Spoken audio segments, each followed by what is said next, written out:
Indra Kents, tersangka kasus penipuan berkedok trading binary option melalui aplikasi Binomo, diliputi perasaan menyesal.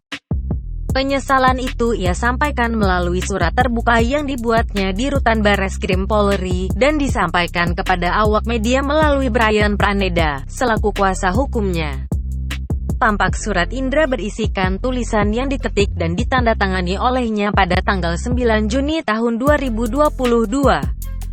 Di situ, ia juga menegaskan bahwa dirinya sama sekali tak punya niat jahat. Indra Kents mengungkapkan bahwa tujuannya membuat konten trading aplikasi Binomo adalah untuk berbagi dan sharing pengalaman pribadi dan mengembangkan kanal YouTube-nya. Indra melanjutkan bahwa ia selalu mengingatkan akan risiko serta potensi kerugian yang dapat disebabkan aplikasi Binomo atau trading lainnya. Namun begitu, dirinya mengaku tetap menyesal kepada pihak yang merasa telah dirugikan oleh Binomo. Atas nama pribadi, Indra Kents juga meminta maaf kepada para korban. Indra Kents pun siap mempertanggungjawabkan semua perbuatannya, sesuai dengan ketentuan hukum yang berlaku. Ia berjanji akan berusaha untuk menjadi pribadi yang lebih baik lagi di kemudian hari.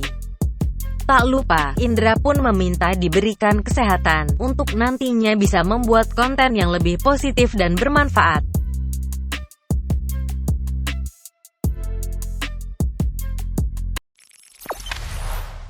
Jangan lupa subscribe, share, komen, dan like ya!